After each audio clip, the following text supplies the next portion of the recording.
J'ai suivi, comme tous les Gabonais, l'annonce de la réforme à la télévision par le ministre de l'Éducation nationale. Je pense que le problème, il est ailleurs. Le problème, il est ailleurs pour moi parce que les élèves sont encadrés par les enseignants et les enseignants sont, pour les primaires, sont à la base littéraires, pour la plupart. Ce sont des littéraires. Et quand ils viennent au secondaire, ils ont un très bon niveau d'études en français. Et leur problème se trouve au niveau des sciences. Et la lecture que je fais de cette réforme est pour moi une fuite en avant. Lorsqu'on est dans une équipe, on suit le cap donné par le capitaine de cette équipe. Et le président de la République, en suivant son allocution, est resté focus sur l'industrialisation du Gabon. Et la révolution industrielle dans un pays comme le nôtre ne pourra se faire seulement avec les littéraires, les économistes et autres. Elle se fait avec des scientifiques et des techniciens.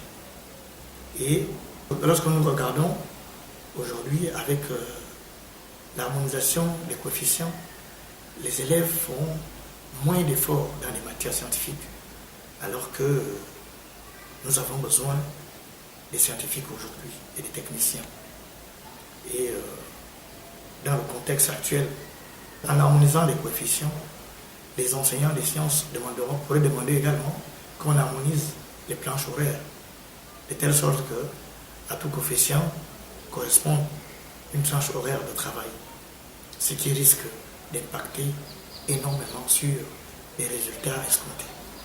Une telle décision devrait découler des États généraux de l'éducation nationale.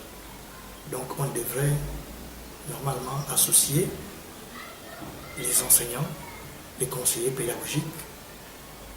La tutelle devrait gérer la chose en chapeau, de telle sorte que ce qui en découle soit quelque chose de fantastique pour relever le niveau de nos enfants.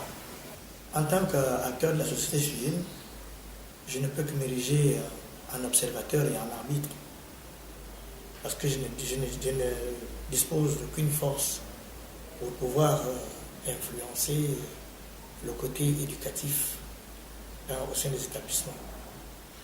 Cette réforme va impacter tous les élèves, pas seulement ceux issus des milieux vulnérables, non, tous les élèves, parce que ça risque d'entraîner un relâchement au côté scientifique.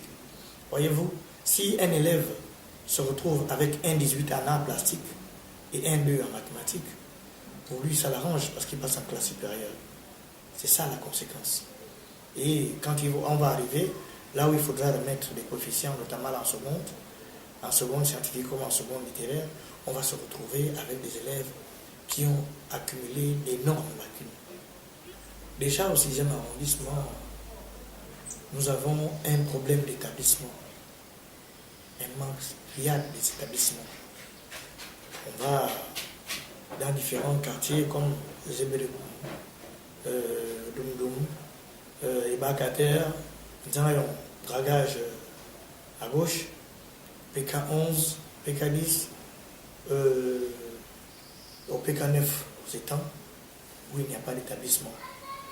Les élèves sont obligés de se rapprocher. Et aujourd'hui, on a tendance à penser dans certaines familles que l'école redevient un luxe. Parce que si tu n'as pas les moyens d'acheminer ton enfant à l'école, tu ne pourras pas l'éduquer. Nous avons préconisé un travail avec les établissements de notre arrondissement dans notre programme. Nous avons prévu de booster l'excellence à travers des prix attribués aux meilleurs élèves, à travers des rallyes scientifiques, à travers des concours, je dirais, de créativité et éventuellement au niveau de la sécurité pour les élèves dans les établissements. Mais dire que au niveau de l'harmonisation des coefficients, si nous avons planifié quelque chose, pas particulièrement. la seule chose qui puisse faire en sorte qu'un enfant de riche et un enfant de pauvre soit jugé au même pied d'égalité, c'est l'excellence, c'est le travail. Et en attribuant des prix, en attribuant des bourses spéciales en dehors de la bourse attribuée par l'État gabonais, des bourses que nous aurons attribuées à ces enfants-là, leur permettront de motiver également les autres à se mettre au travail. Nous avons également prévu, avec la possibilité que l'État nous en donne les moyens, notamment avec la décentralisation, que nous puissions avoir des véritables bibliothèques vivantes. Parce que à chaque fois, fouiller dans Internet et tout le reste rend les enfants paresseux. Il faut que les enfants repartent dans les livres, il faut qu'ils repartent dans la découverte, de telle sorte qu'ils soient toujours actifs avec des cerveaux en activité. Le travail en symbiose entre les parents d'élèves et le corps enseignant est très important. Parce que nous sommes des partenaires. À la maison, nous sommes des parents. Et lorsque les enfants vont à l'école, ils sont sous la tutelle de ces enseignants-là. Donc eux également deviennent leurs parents. Et c'est cette coordination-là, c'est cette coordination qui fera en sorte que nous puissions harmoniser le travail à la maison comme à l'école pour un meilleur suivi. Par rapport à la réforme, nous ne savons pas si elle va être maintenue parce qu'elle est dénoncée de toutes parts. Si tel est le cas, il faudra vraiment motiver les enfants à travailler des matières scientifiques parce que ce sont les sciences qui risquent de prendre un coup par rapport à cette réforme. Le chef de l'État met un accent particulier sur l'éducation avec les bourses au secondaire qui ont été rétablies et qui sont régulièrement payées au niveau du supérieur. Et nous attendons également la construction des établissements, comme ils viennent de le faire avec les marchés, parce que la relance de l'économie qui est en train d'être faite, notamment avec l'industrialisation du Gabon, notamment avec la révolution scientifique et industrielle qu'il a lancée, va redonner un souffle nouveau à l'éducation gabonaise.